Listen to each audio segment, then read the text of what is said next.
Olá, somos o grupo composto por Maria Luísa Assis Silva, Wallace Cruz Correia, Bruno Santos Rodrigues e Lucas de Siqueira Santos, e falaremos sobre o caso do supermercado Eldorado.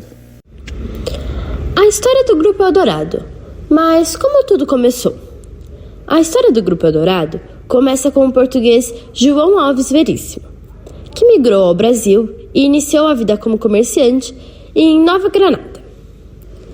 Em 1947, João Alves Veríssimo funda o Grupo Eldorado e ele tinha como seu braço direito o seu sobrinho, João Alves Veríssimo Sobrinho, que chegou ao Brasil aos 13 anos de idade.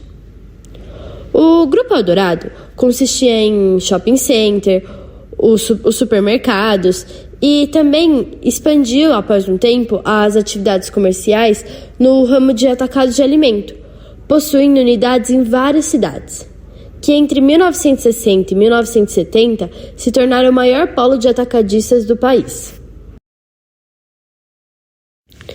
Em 1965, João Alves Veríssimo se casou com Domitila, e por conta disso, a posição de herdeiras passou a ser dividida com a esposa e as suas filhas. Já em 1988, João Alves Veríssimo faleceu, mas o que ele deixou para cada um? Bom, ele deixou 50% do Grupo Eldorado para o seu sobrinho, o seu irmão Adelino Veríssimo e também para o cunhado, Manuel Martins. Já a outra metade, os outros 50%, ficaram para as filhas, Maria Helena Veríssimo e Maria Lúcia Veríssimo, e também para a enteada Mana Conceição Queiroz. Mas por 7 anos, essa disputa entre o lado feminino e masculino pelo patrimônio do grupo continuou. Em 2 de julho de 1993, as filhas, que eram a ala feminina da família, ficaram representadas pela Holding Tavare e os sobrinhos pela Holding Verpar.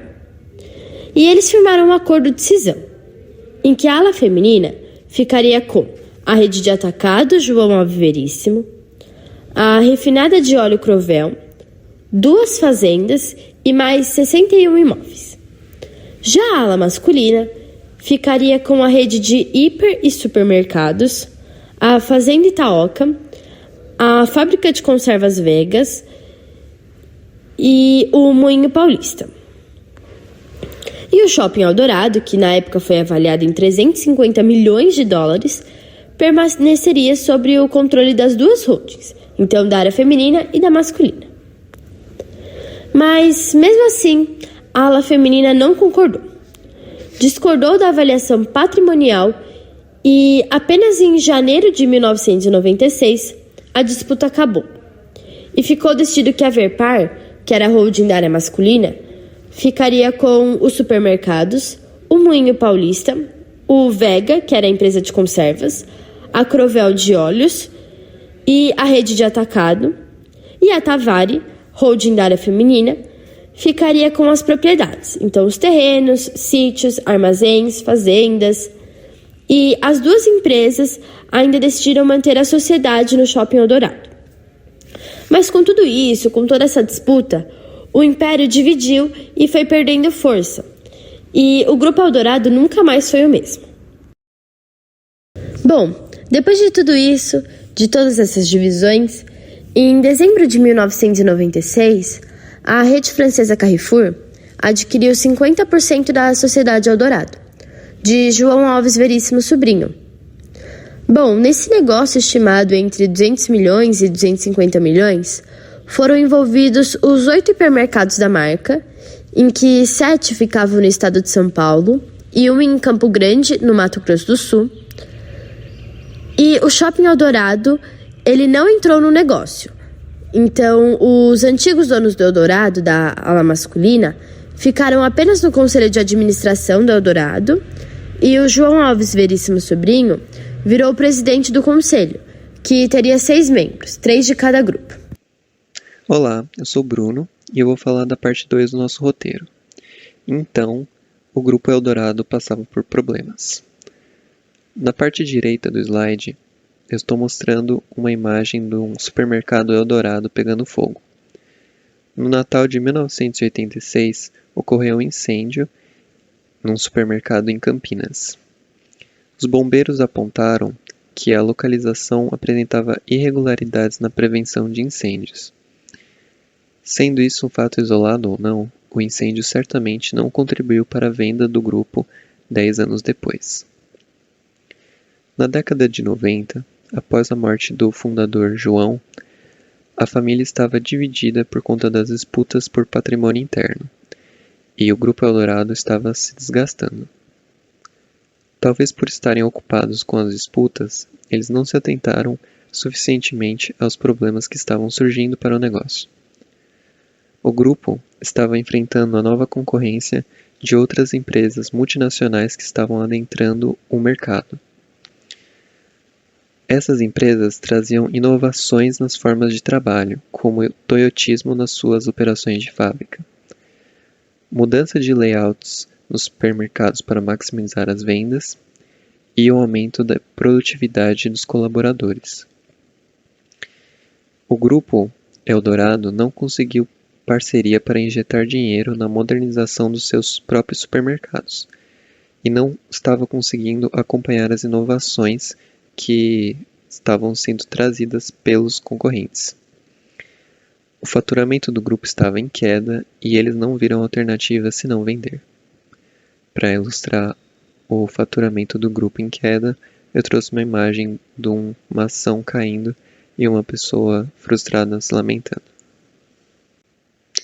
Agora, vamos mostrar um canvas inicial da situação do Grupo Eldorado logo antes da venda. Estamos salientando em vermelho os pontos do negócio que podem ter falhado, resultando, no fim, na venda do negócio. Começando pela proposta de valor, temos a variedade de produtos com preço competitivo, oferecimento de produtos de qualidade da marca própria e oferecimento de serviços e um ambiente confortável para o cliente. Com a queda no faturamento, o supermercado pode ter enfrentado dificuldades em manter os preços competitivos, e isso pode ter agravado a situação do grupo. No segmento dos clientes, temos os consumidores de mercado em geral e os consumidores que buscam a realização de serviços nos locais dos mercados. Nos canais de distribuição, temos principalmente as lojas físicas do grupo. A área de atuação das lojas físicas estava sendo ameaçada pelas lojas da concorrência, e o grupo estava sem receita para investir na abertura de novas locações. No relacionamento com o cliente, temos programas de fidelidade e atendimento de qualidade. Como o grupo não estava conseguindo se modernizar, o atendimento pode ter ficado inferior em relação à concorrência. Falando agora sobre as fontes de receitas, temos a venda de produtos e de serviços. Os recursos-chave do grupo são as lojas, os depósitos de estoque e o sistema de gestão. Já as atividades-chave são o controle e gestão de vendas e estoque e as campanhas de publicidade. Os principais parceiros são os fornecedores dos produtos. Na estrutura de custos, além do pagamento das mercadorias de estoque, temos a manutenção dos salários e das locações dos mercados. A manutenção das locações poderia estar causando custos devido à ineficiência do modelo de trabalho. Por último, os custos com as disputas judiciárias certamente impactaram negativamente a estrutura de custos do Grupo Eldorado. Com isso, a gente concluiu o canvas inicial. Bom, e com tudo isso que vimos, chegamos na última parte, em que, com todas as informações sobre os problemas que levaram a essa venda dos hipermercados Eldorado, é natural pensarmos em rumos que poderiam ter sido traçados para evitar tudo isso que aconteceu. Vamos refletir isso nessa última parte. Primeiramente, a gente pode pensar que tudo deve ser refletido ao gerenciar uma grande empresa. E dentro dessas coisas que você tem que refletir está a sucessão. Os conflitos judiciais envolvendo o segmento do grupo depois da morte do João Alves Veríssimo foram grandes impeditivos para uma gestão boa e saudável dos hipermercados, que tinham concorrentes fortes e bem competentes. Então, definir claramente regras de sucessão, buscar assessoria jurídica especializada e até criar uma gestão transparente e profissional com todos os envolvidos no grupo seriam atitudes que poderiam evitar ou até reduzir os problemas causados pela herança e sucessão que teve os conflitos. Outro ponto essencial visto foi a falta de modernização, porque os hipermercados Eldorado já eram grandes no ramo e já haviam apresentado inovação até na década de 70, quando criaram sua marca própria. Na época foi uma baita inovação. Porém, faltou eles continuar se adaptando a mais inovações da década de 90. E apesar de atribuir essa falta de inovação com conflito jurídico ter afetado o processo de modernização, ainda haviam métodos e ferramentas a serem utilizados para não deixar tudo isso acontecer. Dadas as mudanças do comércio da época, com a chegada do Walmart, do Carrefour e até o Pão de Açúcar se inovando bastante na época, era essencial os gestores do Eldorado observar as tendências toyotistas da época, que tinham princípios como o Just in Time, o Kanban, o trabalho em equipe, o processo de qualidade total e também a captura da subjetividade do trabalhador, mudar a forma como vê o trabalhador, vendo como colaborador. Essa adaptação a esses movimentos já seria uma grande colaboração na adaptação à tendência da época e na disputa com a concorrência da época. Então, se eles tivessem se adequado mais a essas inovações com o toyotismo, teriam um melhor desempenho. Uma ferramenta que podemos utilizar para analisar é a ferramenta PEST, que, por exemplo, poderia ajudar a vermos a adequação ao que acontecia naquele período. Considerando que a análise PEST considera fatores externos como político, legal, econômico, sociocultural e tecnológico como fatores impactantes no ambiente empresarial, podemos refletir que a falta de acompanhamento de tendências modernas e tecnológicas é um aspecto tecnológico dessa análise. A falta de observação das inovações da época e necessidades dos consumidores encaixaria como um fator sociocultural. Quanto à parte político-legal, podemos pensar na parte jurídica, por exemplo, que foi onde gerou conflitos e foi um grande problema com o externo. E até depois houve casos de problemas judiciais com funcionários, questões trabalhistas. E por último, podemos pensar na característica econômica do PEST, que seria, nesse caso, a saúde financeira, impactada pela falta de faturamento que eles tiveram, e das condições econômicas dos concorrentes da época. Lá estava tendo uma grande tendência de crescimento dos supermercados na época, isso teve um crescimento econômico nos outros supermercados e faltou eles acompanharem isso, foi um fator externo que atrapalhou eles. Outro conceito que ajudaria bastante é a da matriz SWOT, que tem relação com todo esse caso, já que as forças do hipermercado Eldorado eram principalmente o seu nome na época, sua marca própria que eles criaram e algumas localizações e estratégias, como em Grande São Paulo. Suas fraquezas acabariam sendo a falta de inovação, a falta de ajuste ao ramo de supermercados da época e os problemas internos, envolvendo os conflitos judiciais, claro. Também pode dizer que as oportunidades que eles teriam foram perdidas, pelo motivo do grupo não ter aproveitado as oportunidades de crescimento e expansão naquele momento de revolução do mercado. A década de 90 foi um momento de revolução, era uma oportunidade para eles, eles acabaram não aproveitando essa oportunidade. E por último, o T do SWOT, que é Threat, temos as ameaças que foram para eles a concorrência de outros varejistas e do ramo de supermercado. As mudanças nas preferências dos consumidores também são fatores de ameaça, e as transformações da dinâmica de rede de supermercados da época, que foi outra ameaça. Quando teve essa revolução, essa mudança, eles ficaram para trás, você ameaçou e acabou impactando na venda, Então, a análise PEST e a matriz SWOT são ferramentas que impactariam numa melhor gestão do hipermercado e melhor observação do arredor deles.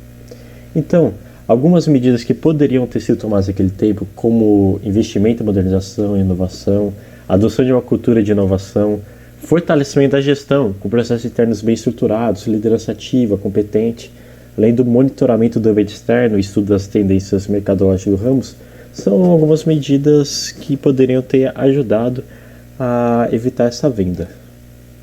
Então, podemos propor um Business Model Canvas atualizado para os hipermercados Eldorado, a fim de propor mudanças em um modelo melhor para tentar evitar a queda de faturamento e a desatualização do mercado. Então, como propósito de valor, teremos a variedade de produtos no mesmo lugar, ambiente confortável, preços competitivos, produtos de qualidade e de marca própria, além de serviços adicionais, que poderiam incluir farmácia, serviços financeiros, entre outras coisas, para atrair mais produtos aos clientes. Quanto aos clientes, temos segmento. O segmento de clientes seriam os consumidores de supermercado geral, empresas de atacado que compram em grande quantidade, consumidores em busca de serviços. Com o relacionamento do cliente, temos atendimento de qualidade, feedback e programas de fidelidade, que poderiam envolver promoções exclusivas para clientes cadastrados, por exemplo. Os canais de distribuição são as lojas físicas, que é o que tinha na época, né? Estamos falando da década de 90, as lojas físicas seriam o canal de distribuição. Atualmente seriam online, mas para a época era apenas lojas físicas. Quanto a atividades chaves, teríamos controle de estoque, gestão de vendas e campanhas de publicidade. Recursos chaves seriam as lojas físicas, os depósitos para estoque e um sistema de gestão de estoque e vendas. As parcerias chaves seriam os fornecedores, consultores, que é um ponto importante que faltou para eles, que seriam consultores jurídicos, tem que ter uma atenção nisso. Ter uma consultoria especializada para colaborar é um ponto importante para evitar problemas. E analistas de mercado, que também ajudariam na questão de inovação e adequação do momento do mercado. Quanto à estrutura de custos, temos o estoque, os colaboradores com salários e benefícios, manutenção das locações e marketing. Por último, temos as fontes de receitas, que seriam as vendas de produto, e os serviços, que seriam oferecidos como coisas adicionais ao supermercado. Com tudo isso, chegamos a essa conclusão sobre toda a história, os problemas e possíveis soluções para o supermercado Eldorado, que foi adquirido pelo Carrefour. Obrigado por nos assistir e nos ouvir.